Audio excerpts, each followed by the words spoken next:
likes to do this. I'm hoping to get a new if I can afford it. Okay, so we're backtracking.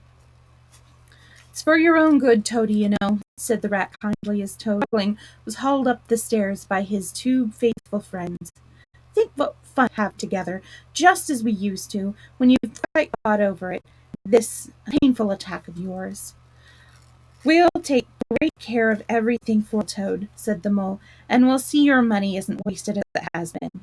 No mortal incidences with the police, Toad, said the rat as they thrust him into his bedroom. More weeks in hospital being ordered about by nurses, Toad, added the mole, turning. They descended the stairs, Toad shouting abuse at them and the three friends then met in conference on the situation. It's business, said the badger, sighing. I've never seen Toad. However, we will see it out. He must never be left an instant. We shall have to take it in turns to be with him till the poison has worked itself out of him. They arranged watches accordingly. Each animal took it in turn to sleep in, and they divided the day up between them. At first, Toad was undoubtedly trying to his careful guardians.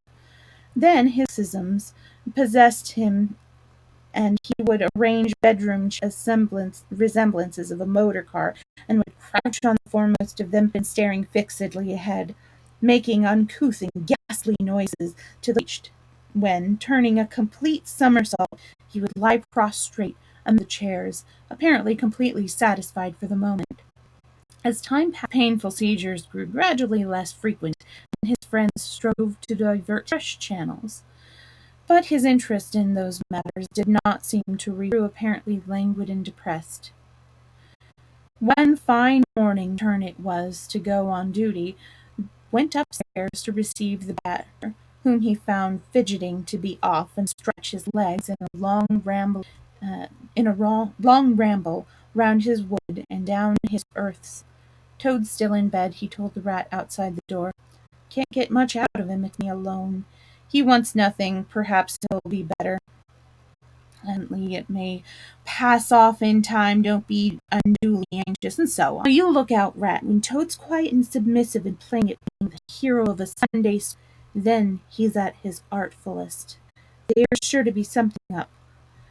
Well, now I must be off. How are you today, old chap? Said the rat cheerfully as he approached the Toad's bedside.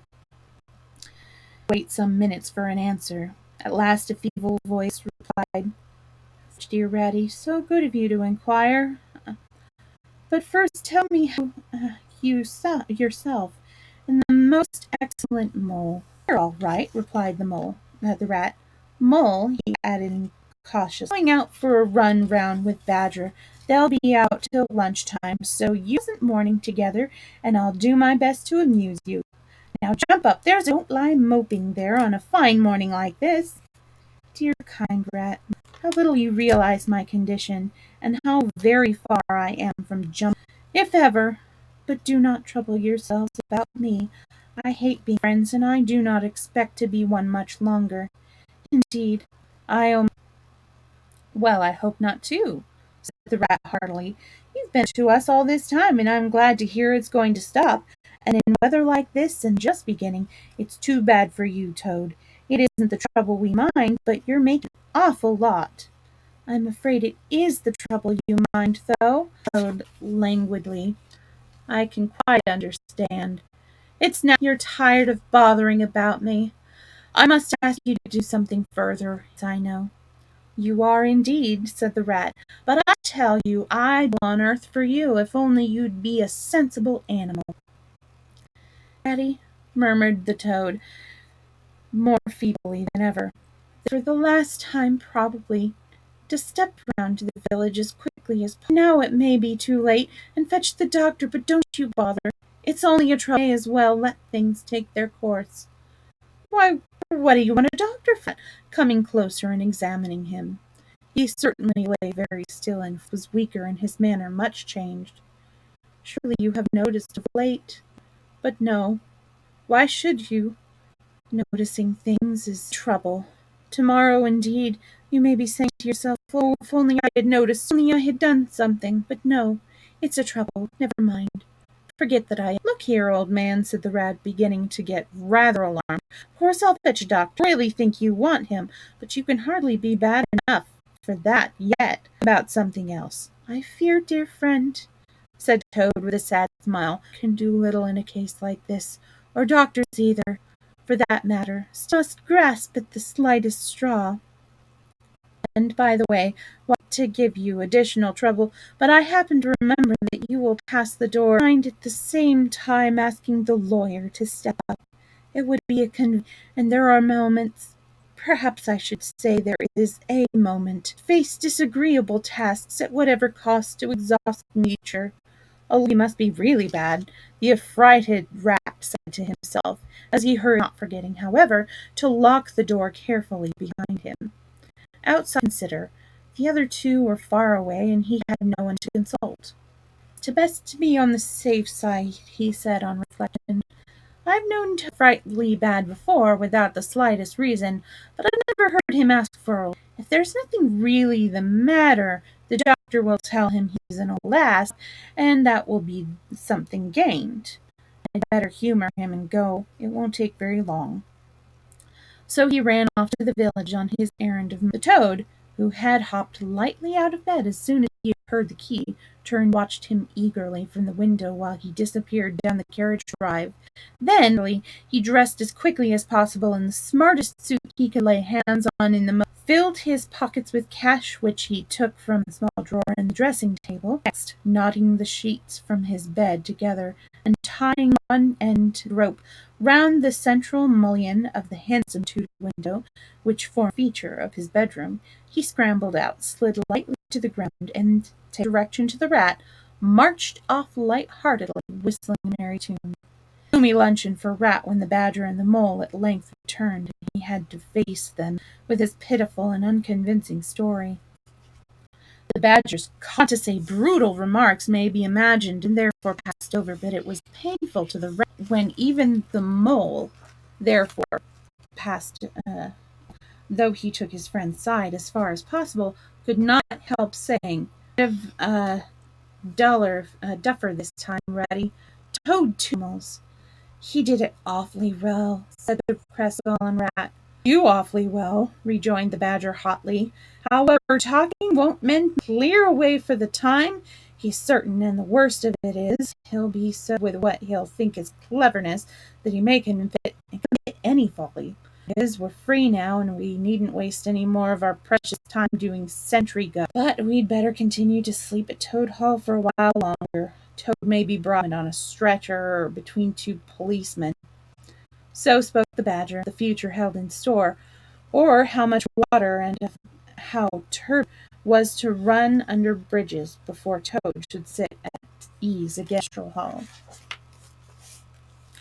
Meanwhile, Toad Gale was walking briskly along the high road some miles from home. At first, bypaths and crossed many fields, and changed his course, of pursuit. But now, feeling by this time safe from recapture, sun smiling brightly on him, and all nature joining in a chorus of approval, self-praise, that his own heart was singing to him, he almost given his satisfaction and conceit. Smart piece of work that, he replied. Brain against brute force, and brain came out on the top. Poor old Ratty, my, won't he catch it when the Badger gets back. Fellow Ratty, with many good qualities, but very little intelligence and absolutely no it. I must take him in hand some day, and see if I can make something of him. Conceited thoughts such as these, he strode along, his head in the air, till he found where the sign of the Red Lion, swinging across the road halfway, reminded him that he had not breakfasted that day, and that he was exceedingly hungry. He marched into the inn, ordered the best luncheon that could be provided, so short a notice, and sat down to eat it in the coffee-room. Halfway through his meal, when an only too familiar sound approached, made him start and fall a-trembling all over. The poop-poop grew nearer, and the car could be heard to turn into the inn-yard, and come to, and Toad had to hold on to the leg of the table to conceal his overmass. Presently the party entered the coffee-room, hungry, talkative, and gay, bawling of their experiences of the morning and the merits of the chariot that had brought them. Toad listened eagerly, all ears for a time. At last he could no longer. He slipped out of the room quietly, paid his bill at the bar, and got outside, sauntered round quietly to the inn-yard. There cannot be any harm himself in my only just looking at it. The car in the middle of the yard, quite unattended, the stable helps and other hangers on, all that their dinner. Walked slowly round it, inspecting, criticizing, musing deeply. I wonder, he said to himself presently, I wonder if this sort of car is silly. Next moment, hardly knowing how it came about, he found of the handle and was turning it. As the familiar sound broke forth, the old John Toad, and completely mastered him body and soul, as if in a dream, somehow seated in the driver's seat, as if in a dream he pulled the lever and swung the yard, and out through the archway, and, as if in a dream, all sense of, all fears of obvious consequences seemed temporarily. He increased his pace, and as the car devoured the street and leaped forth through the country, the open country, he was only conscious that he was Toad once more, his best and highest Toad, the terror, the traffic queller, the lord, before whom all must give way or be smitten into nothingness, everlasting night. He chanted as he flew, and the car responded drone. The miles were eaten up under him, and as he sped whither, fulfilling his instincts, living his hour, reckless of what known to him.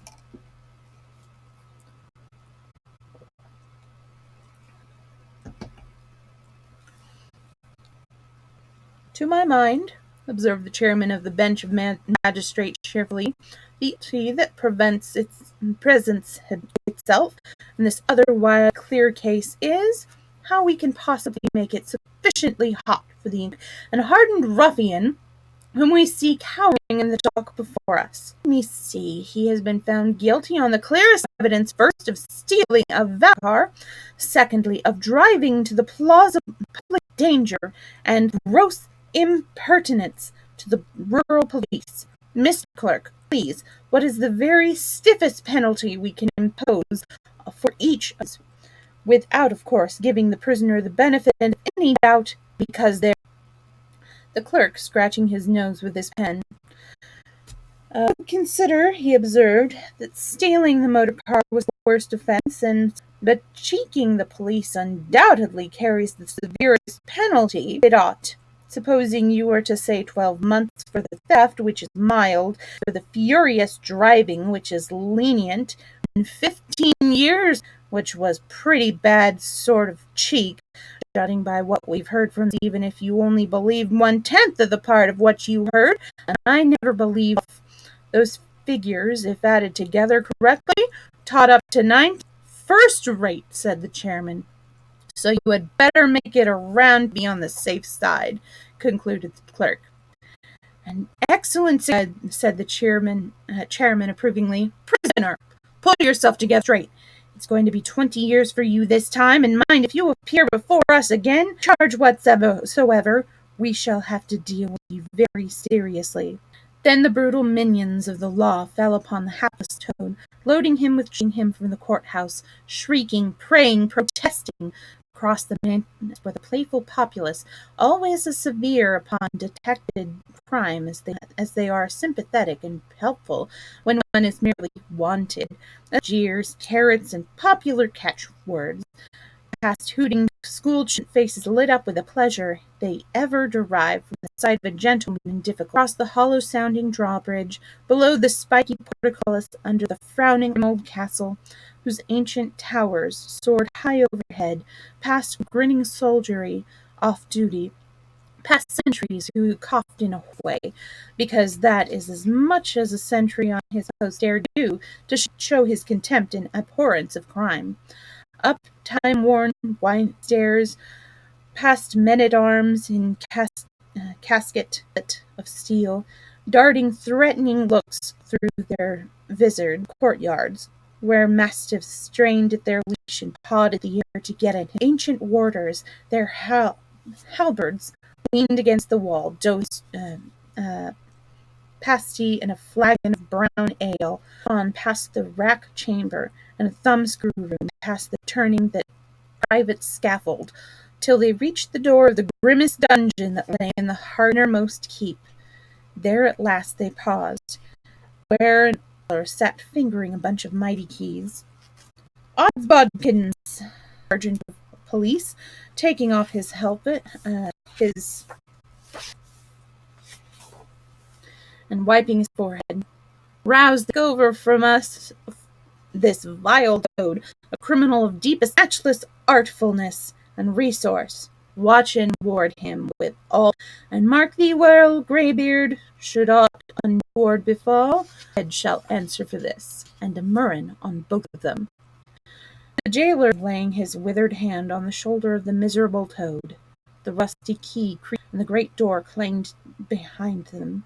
And Toad was a helpless Purtis dungeon of the best guarded keep, of the stoutest castle in all of merry England. End of chapter 6. Take us.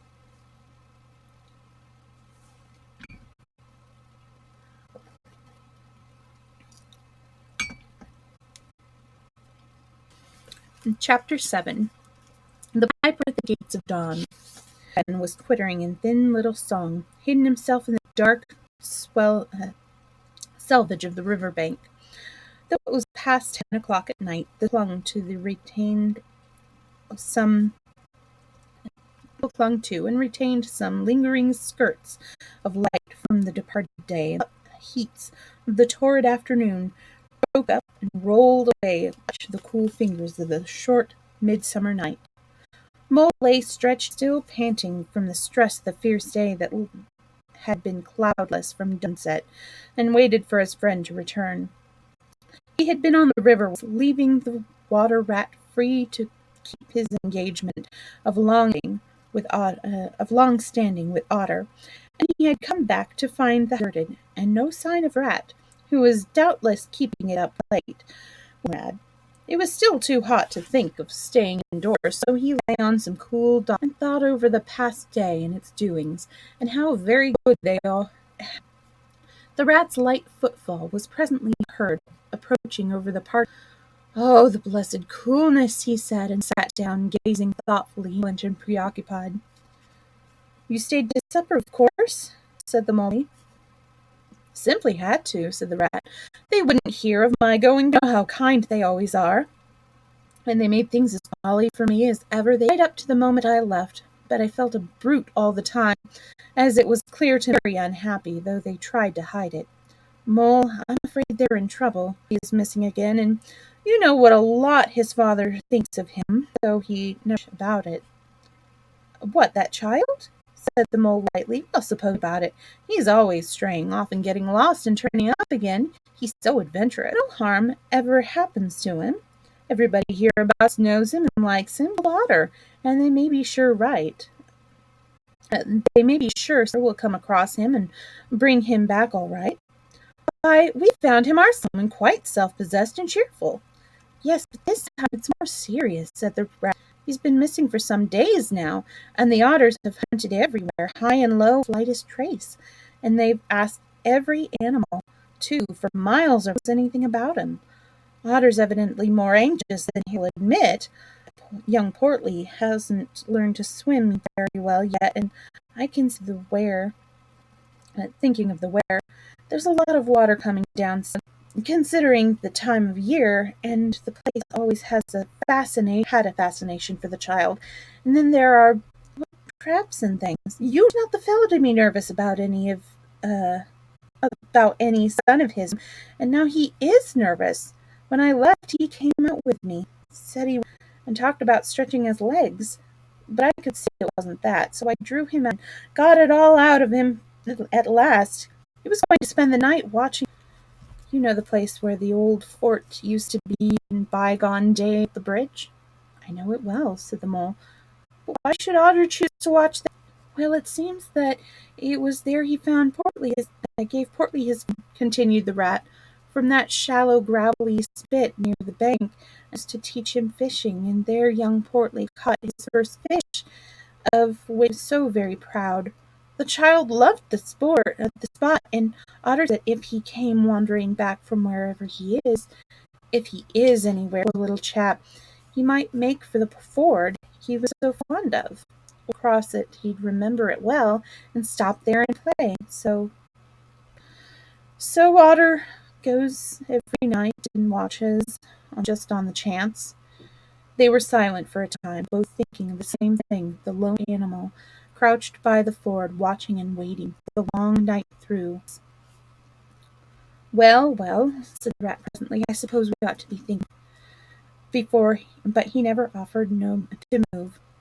The mole, "I simply can't go and turn in and go to sleep and do nothing, even though there's to be anything to be done. We'll get the boat out and paddle upstream, up in an hour or so, and then we will search as well as we can. Be better than going to bed and doing nothing." "Just what I was thinking myself. It's not the sort of night for bed anyhow, and daybreak is not so very far. We may pick up some news of him from early risers as we go along." The boat out, and the rat took the sculls, paddling with caution. Out in the midst was a clear, narrow track that faintly reflected the sky. But wherever shelter from bank, bush, or tree, they were as solid to all appearances, and the mole had to steer it with judgment accordingly. Darkened as the night was full of small noises, song and chatter and rustling, telling of the nation who were up and about, plying their trades and vocations till sunshine should fall on them at last, and spend their learned repose. The water's own noises, too, were more apparent, its gurglings and cloops more unexpected and near at hand, and contrasted at what seemed a sudden clear call from an actual articulate voice. The line of the horizon was clear and hard against the sky, and in one particular quarter, black against the silvery climbing phosphorescence that grew and grew. Over the rim of the waiting earth, the moon lifted with slow majesty clear of the horizon, and rode off free of moorings. And once more they began to see meadows widespread, and quiet gardens, and the river itself from bay softly disclosed, all washed clean of mystery and terror, all again as by day, but with a difference that was tremendous. Their old haunts greeted them again in their raiment, as if they had slipped away and put on this pure, and come quietly back, smiling as they shyly waited to be seen, to be recognized again under it.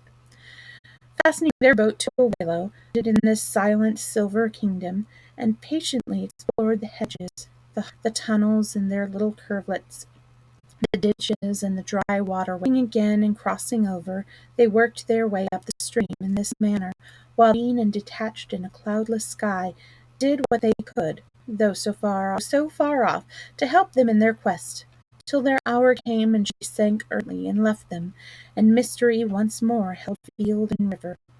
A change began slowly to declare itself. The horizon became clearer of field and tree came more into sight, and somehow, with a difficult look, tree began to drop away from them.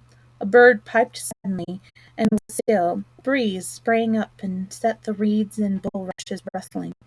Rat, near the boat, while Mole sculled, sat up suddenly and listened with passionate.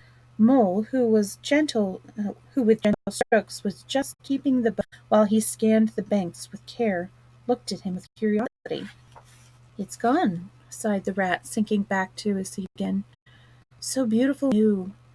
Since it was to end so soon, I almost wish I had never heard it. It roused a longing in me that it's pain. And nothing seems worthwhile but just to hear that sound once more and go on listening to it forever. Then," he cried, alert once more. Entranced, he was silent for a long space. "Now it passes on, and I begin to lose it," he said presently. "Oh, Mole, the merry bubble and joy, the thin, clear, happy call of such music I never dreamed of, and the call in it is the music is sweet. Row on, Mole, row, for the music and the call." The Mole, greatly wondering, obeyed. "I hear nothing but the wind playing in the reeds and the rushes and osiers." The rat, if indeed he heard, rapt, transported, trembling, he held his senses by this new divine thing that caught up his helpless soul, and set a powerless but happy infant in a strong In silence Mole rode steadily, and soon they came to a point with a long backwater branching off to the side. With the scent of his head, Rat, who had long dropped the rudder lines, directed the road backwater. The creeping tide of light gained till they could see the color of the flowers that gemmed the water's edge. Clearer, and cried the rat joyously. Now you must surely hear it. It Lou! Breathless and transfixed as the liquid run of that glad piping broke off, caught him up and possessed him utterly. He saw the tears in his and bowed his head and understood. For a space they hung there, loose strife that fringed the banks. Then the clear imperious hand in hand with the intoxicating melody imposed its will on Mole, and mechanically he bent to his oars again, and the light grew steadily stronger. No birds sang as they were wont to do with the approach of dawn, but for the heavenly music all was marvellously still. On either, as they glided onwards, the rich meadows grass seemed that greenness unsurpassed. Never had they noticed the roses so vivid, so riotous, the meadow sweet so odorous and pervading. The approaching weir began to move, to hold the air, the consciousness that they were nearing the end, whatever it might be, that surely opened. A wide half-circle of foam and glinting lights and shining green water, the great weir closed the backwater from troubled all the quiet surface with swirling eddies and floated foams, and deadened all the other sounds with its solemn and soothing rumble. In mid of the stream, embraced the weir's shimmering arm spread, a small island lay anchored, fringed close with willow and alder. Reserved, shy, but fully it hid whatever it might hold behind a veil, keeping it till the end, with the hour, those who were called and chosen.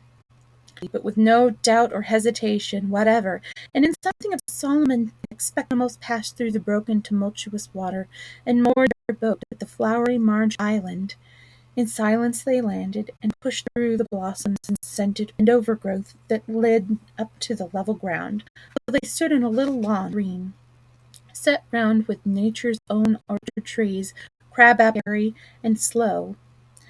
This is the place of my song dreams, the music played to me, whispered the rat as if in a trance. Here, place, here, if anywhere, surely we shall find him. The mole felt a great awe fall upon him, an awe that turned his muscles, bowed his head, and rooted his feet to the ground. It was no panic, wonderfully at peace and happy, but it was an awe that smote and held him aching. He knew it would only mean that some august presence was near. With difficulty he turned and saw him at his side, cowed, stricken, and trembling violently. Still there was utter silence in the populous bird-haunted branches around him, and still the light grew and grew. Perhaps he would never have dared that, though the piping was now hushed, the call and the summons dormant and imperious.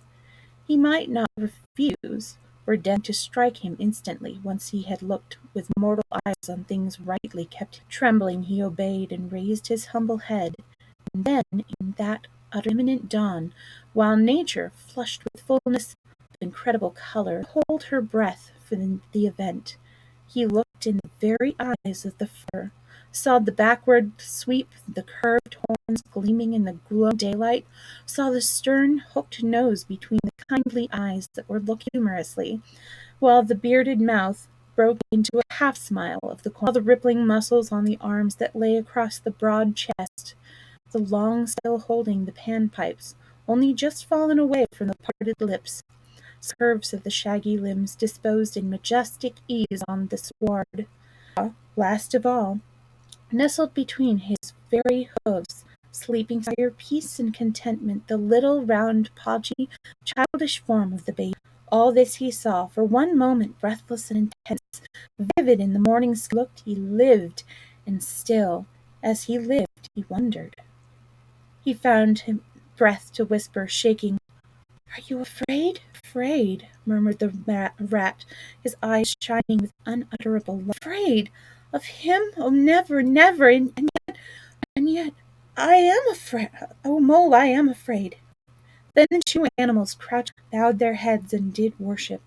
Sudden and magnificent, the sun disk showed itself over the horizon facing them, and the first rays of the level water meadows took the animals full in the eyes and dazzled them. They were able to look once more. The vision had vanished, and the air was full of the kiss that hailed the dawn. As they stared blankly in dumb misery, slowly realized all that they had seen and all they had lost. A capricious little breeze up from the surface of the water tossed the aspens, shook the dewy roses, playing carelessly in their faces, and with its soft touch came instant oblivion. It is the last best gift that the kindly demigod is careful to bestow to whom he has revealed himself in their helping. The gift of forgetfulness, full remembrance should remain and grow, and overshadow mirth and pleasure, and the great should spoil all the afterlives of little animals, helped out of their difficulties, in order that they should be happy and light-hearted as before. Molson stared at Rat, who was looking about him in a puzzled sort of way. "Pardon, what did you say, Rat?" he asked. "I think I was only remarking," the rat slowly, "that this was the sort of place, and that here, if anywhere, we look! Why, there he is, the little fellow!" And with a cry of delight he ran towards Lee. But Mole stood still a moment, held in thought, as one suddenly from a beautiful dream who struggles to recall it, and can recapture nothing but the beauty of it, the beauty, till that, too, fades away in its turn and really accepts the hard, cold waking and all its penalties. So Mole, with his memory, for a brief space, shook his head sadly and followed the rat. He woke up with a joyous squeak, and wriggled with pleasure at the sight of his father's friends, who played with him so often in past days. In a moment, however, his face grew blank, to hunting round in a circle with pleading whine. As a child fallen happily asleep in its nurse's arms, and wakes to find himself alone in a strange place, and scratches corners and cupboards, and runs from room to room, prayer growing silently in his heart, even so Portly searched the island and stood and unwearying, till at last the black moment came for giving it up, and sitting down and crying bitterly to comfort the little animal, but Rat, lingering, looked long and doubtful at marks deep in the sward. "Some animal has been here," he murmured slowly and thoughtfully, musing, his mind strangely stirred. "Come, Mole, think of poor Otter waiting there by the ford." Portly and comforted by the promise of a treat, a jaunt on the river in Mr. Rat's real boat, almost conducted him to the water's side, placed him securely between them in the bottom, and paddled off down the backwater. The sun was fully up by now, and birds hung lustily, and birds sang lustily, and flowers smiled and nodded from either bank. But somehow, so thought the animals, brightness and blaze of color, then they seemed to be seeing quite near. They wondered where. The main river reached again. They boats head upstream toward the point where they knew their friend was keeping his lonely. As they drew near the familiar ford, the Mole took a boat in its bank, and they lifted Portly out and set him on his legs on the towpath, gave him his marching orders and a friendly farewell, pat on the back, and shoved out. They watched the little animal as he waddled along the path, and with importance watched him till they saw his muzzle suddenly break into the clumsy amble as he quickened his pace with shrill whines of recognition. Looking up the river, they could see the otter start up, tense in one of the shallows where he crouched in dumb patience, and he could hear amazed and joyous bark as he bounded up through the osiers. Then the Mole, with a strong pull on his oar, swung the boat round full stream, bear them down again, whether it would their quest now. "I feel strangely tired, Rat," said the Mole, leaning wearily on his oars as the boat drifted. "It's being up all night, you say that, perhaps, but that's nothing. We do as mates of the week. at this time of year. Now I feel as if I have very exciting and rather terrible, and it was just over. In particular has happened, or something very surprising and spoil, murmured the rat, leaning back and closing his eyes. I feel just as you do, simply dead tired, though not body tired.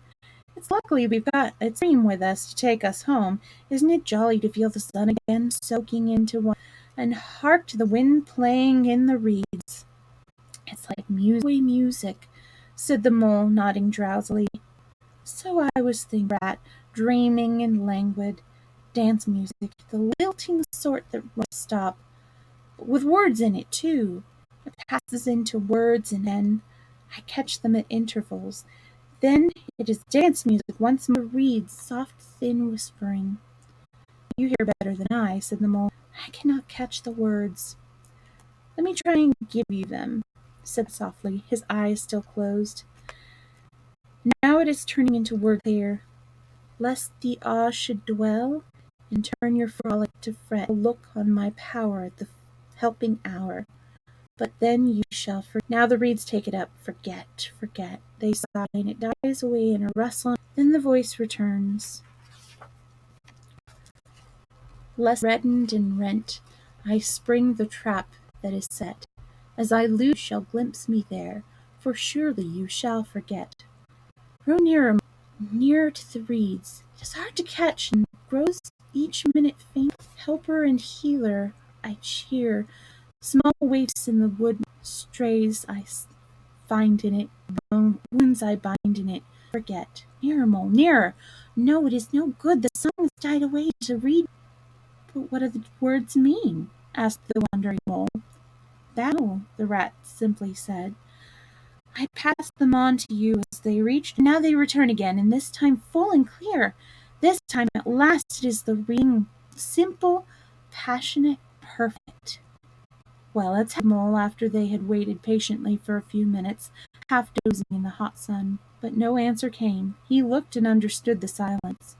With a smile of mud's face and something of a listening look still lingering there, the weary rat was fast.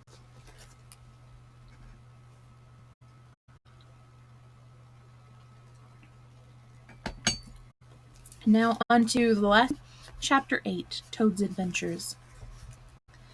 When Toad found immured in a dank and noisome dungeon, he knew that all the grim dark fortress lay between him and the outer world of sunshine, and well-mettled had lately been so happy, disporting him, as if he had brought up every road and in England. He flung himself on the floor and shed bitter tears and abandoned himself to dark despair. The end of everything, he said. At least it is the end of the career of Toad. It's the same thing. I'm sorry, snocking.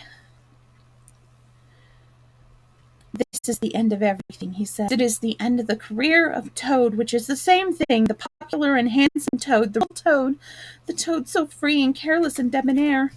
How can I hope to set at large again, he said, who have been imprisoned for stealing so handsome a motor car and such an audacious, and for such lurid and imaginative cheek bestowed upon such a red-faced policeman. Here his sobs choked him. Stupid animal dead. Now I must languish in this dungeon till people who are proud to say forgotten the very name of Toad. Oh, wise old badger, he said. Oh, rat and sensible mole, what sound judgments, what a knowledge of men you possess. Oh, happy and forsaken Toad, unhappy Toad.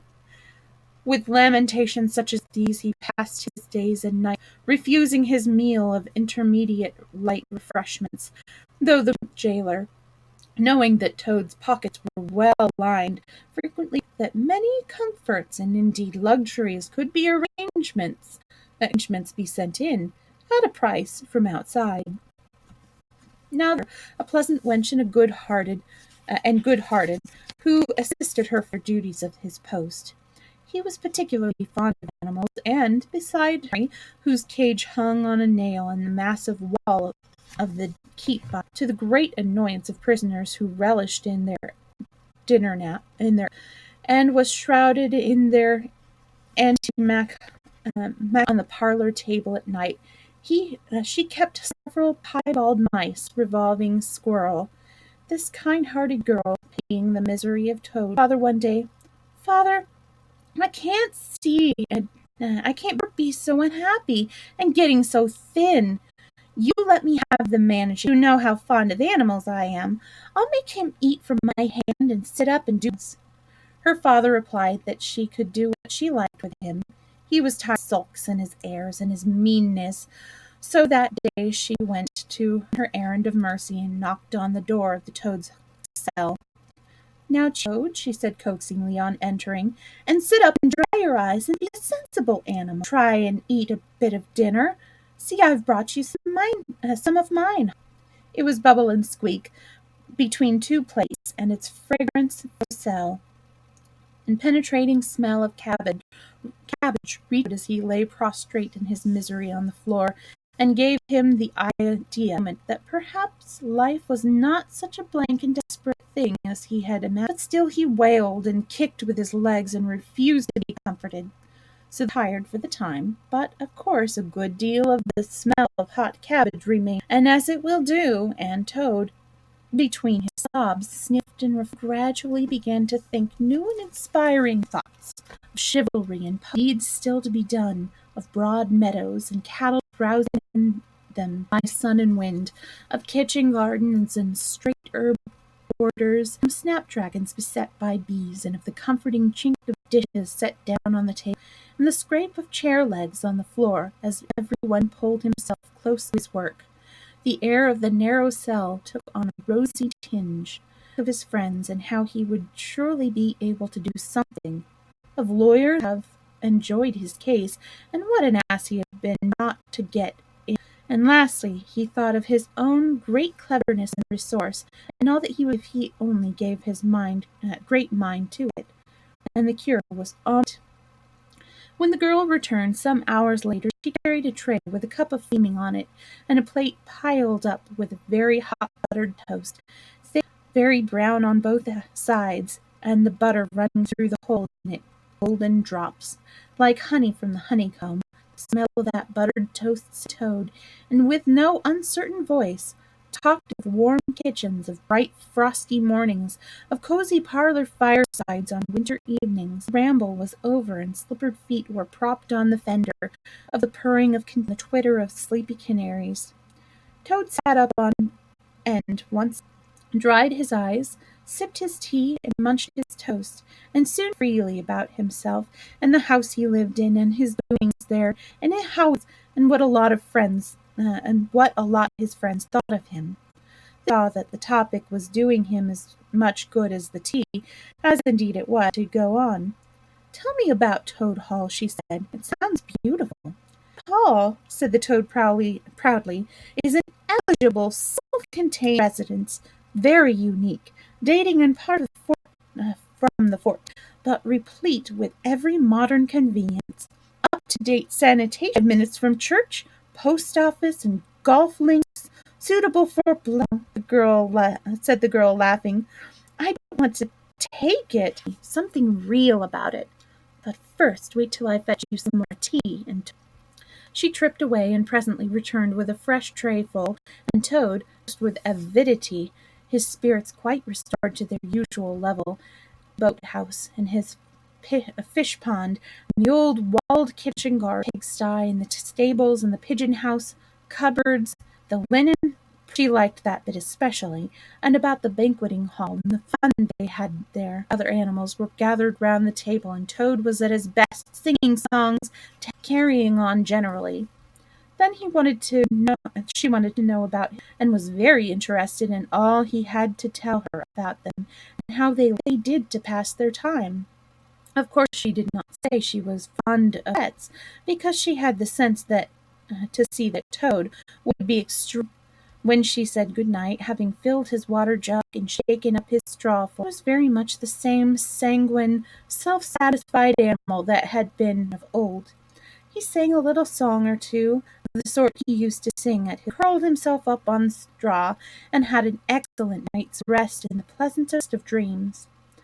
They had many interesting talks together after that. Days went on, and the jailer's daughter grew very sorry for Toad, and thought that a poor little animal should be locked up in prison for what seemed to her offence. Toad, of course, in his vanity, thought that her interest in him from a growing tenderness, and he could not help half regretting that the social gulf dove very wide, for she was a comely lass, and evidently admired him very. One morning the girl was very thoughtful, and answered at random, and to Toad to be paying proper attention to his witty sayings and sparkling. "Toad," she said presently, "just listen, please. I have an aunt who's a woman." "There, there," said the Toad graciously and affably, "never mind about it. I have several aunts who ought to be washerwomen." "Do be quiet," said the girl. "You talk too much. That's your chief fault, and I'm trying to think in my head. As I said, I have an aunt who is a washerwoman. She does the washing for us in this castle. We try to keep any paying business of in the family, you understand. She takes out the washing on Monday morning and brings evening. This is a Thursday. Now, this is what occurs to me. Your sister always telling me so, and she's very poor. A few pounds wouldn't make any difference, and it would mean a lot to her. Now, I think if she were properly approached, weared, I believe is the word you animals use, you could come to it by which she would let you have her dress and bonnet and so on from the castle as the official washerwoman. You're very alike in many respects, but figure." "We are not," said the Toad in a huff. "I have a very what I am." "So has my aunt," replied the girl, "for what she is.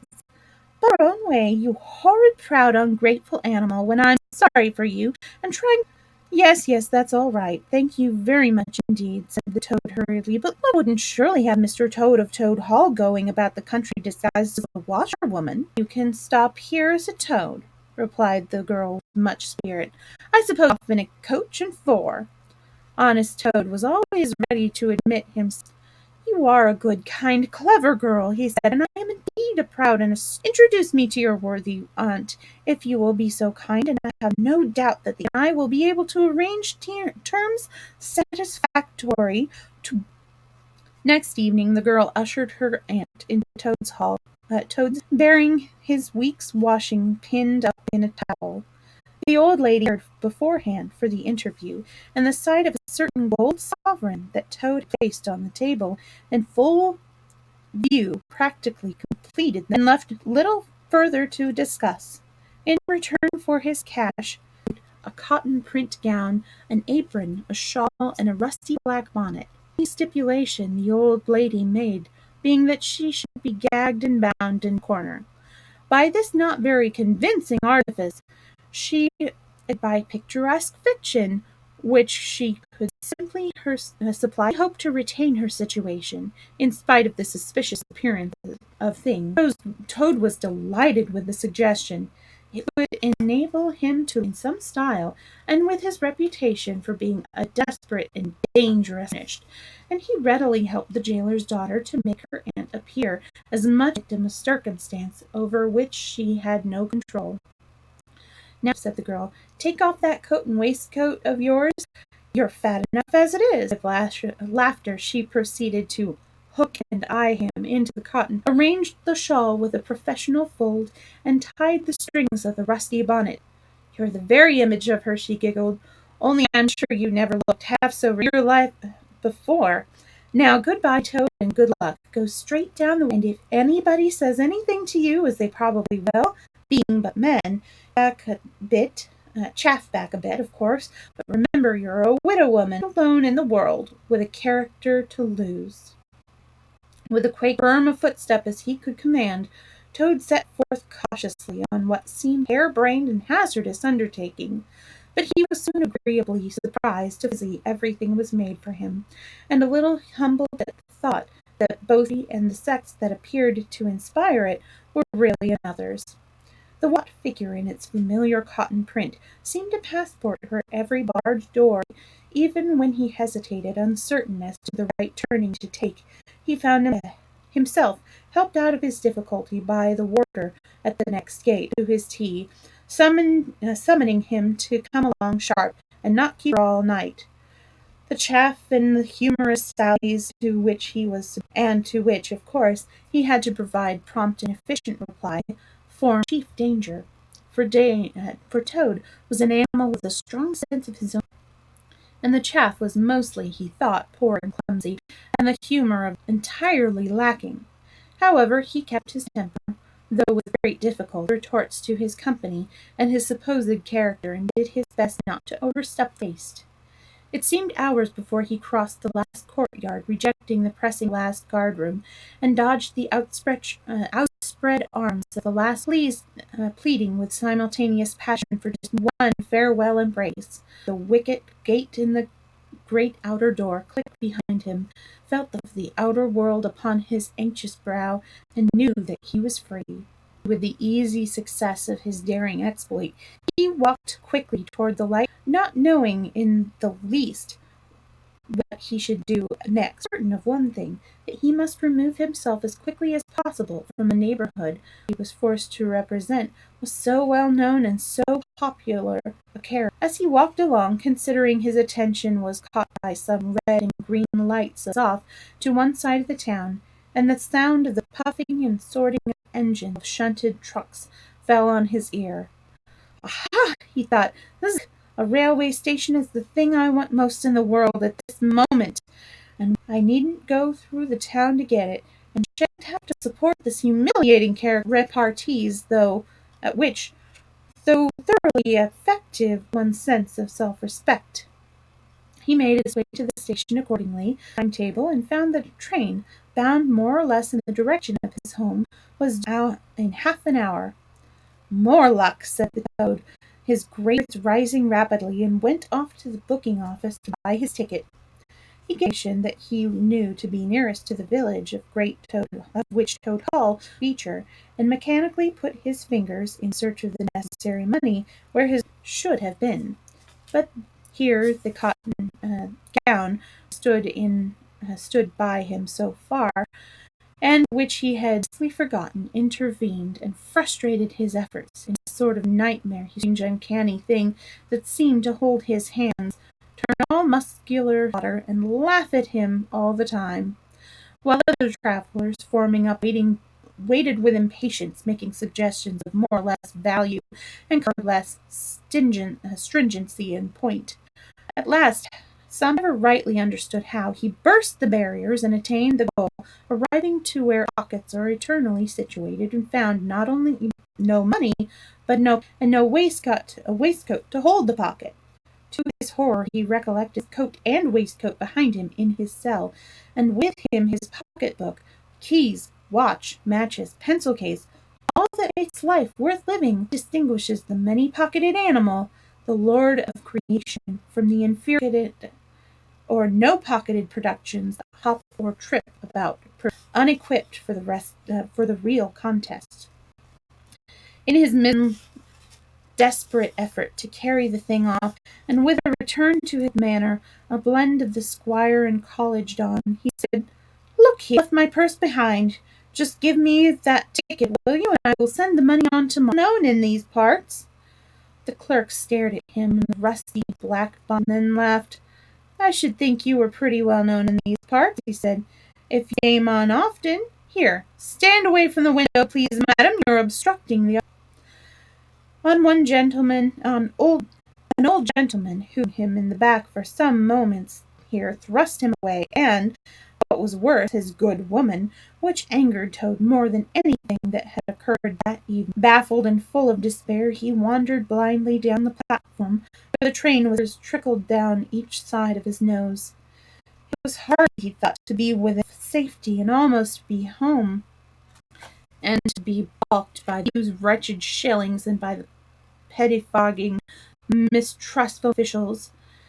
Very soon his escape would be discovered, the hunt would be up, reviled, loaded with chains, dragged back down again to prison and bread straw.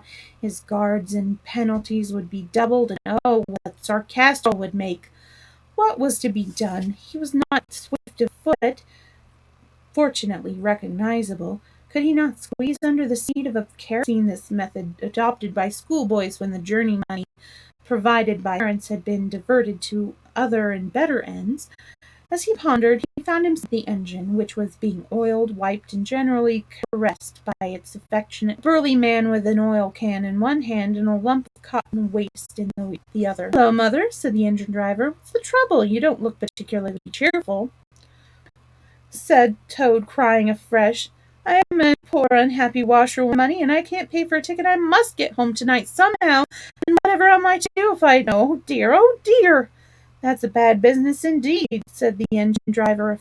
"Lost your money, can't get home? Got some kids too waiting for you, I dare." "Any amount of 'em," sobbed Toad.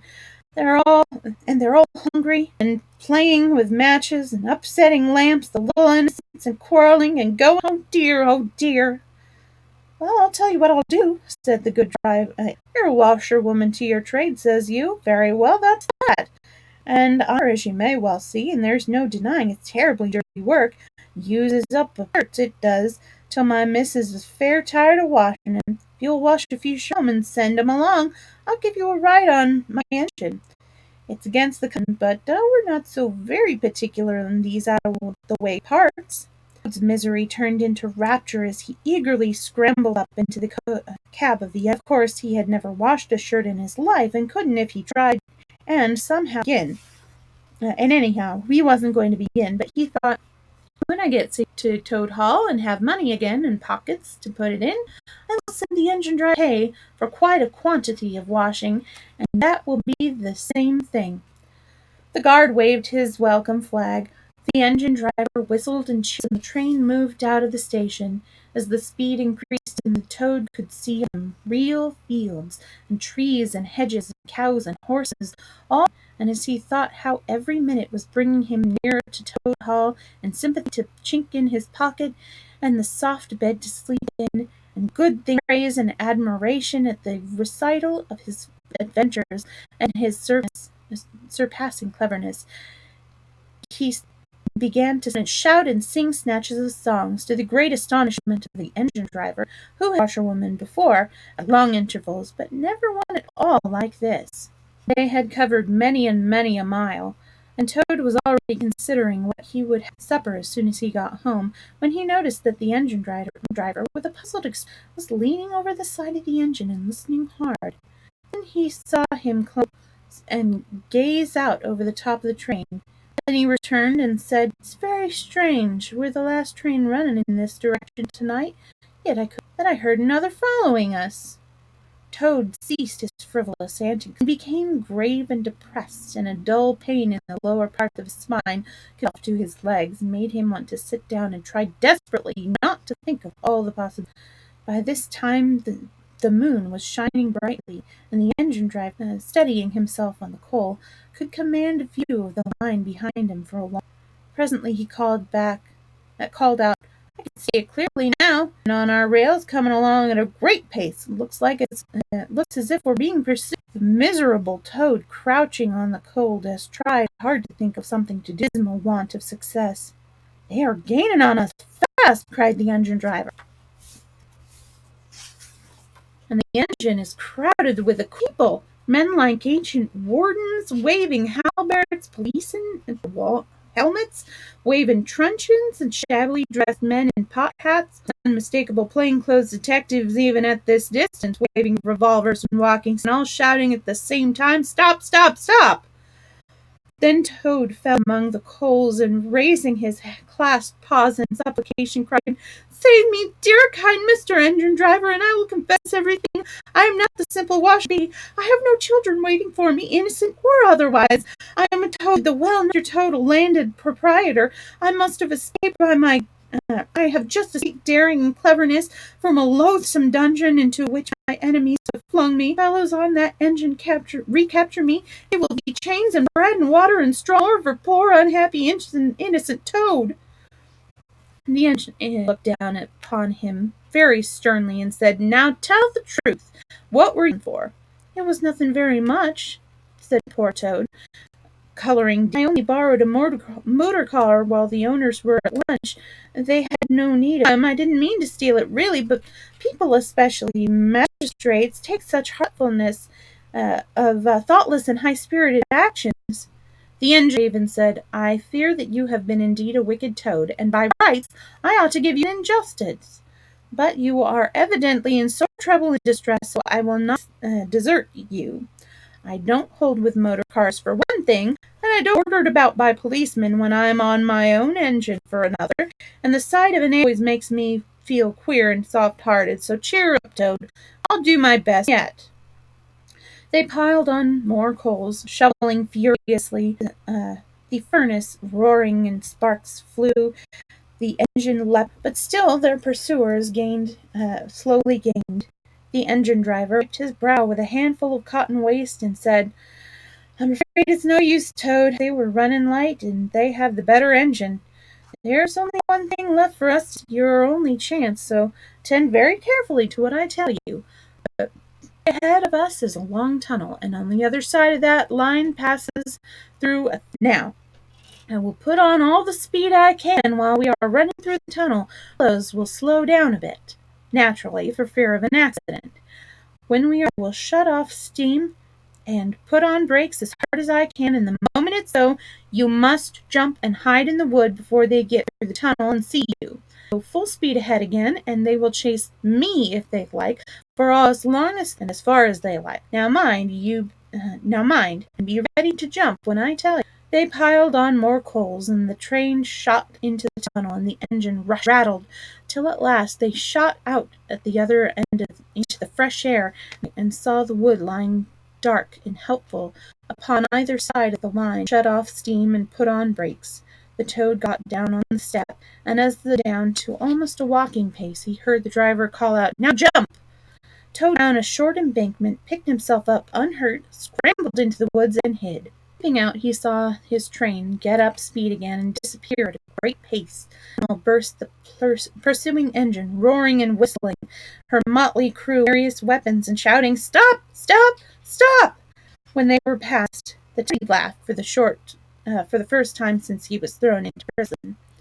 He stopped laughing when he came to consider that it was now very late and dark, and was in an unknown wood, with no money and no chance of supper, and still home in the dead silence of everything after the roar and rattle of the train, and was some. He dared not leave the shelter of the trees, so he struck into the wood, leaving the railway as far as possible behind him. After so many weeks, he found the woods strange and unfriendly and inclined. He thought to make fun of him. Night jars, sounding their mechanical rattle, made was full of searching warders, closing in on him.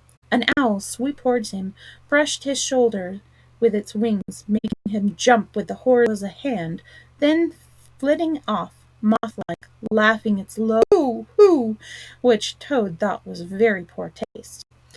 Once he stopped, looked him up and down in a sarcastic sort of way. "A washerwoman? Half a pair of socks and a pillowcase short this week. Her again," and swaggered off, sniggering. Toad looked about for us, but could not succeed in finding one, which vexed him more than at last, cold, hungry, and tired out, he sought the shelter of a hollow tree, just in dead leaves. He made himself as comfortable a bed as he could, and slept soundly. And that's the end of chapter 8, and it is 4:05 now. I hope to see you again at the next stream, which is tomorrow, same time. Have a good day. Bye.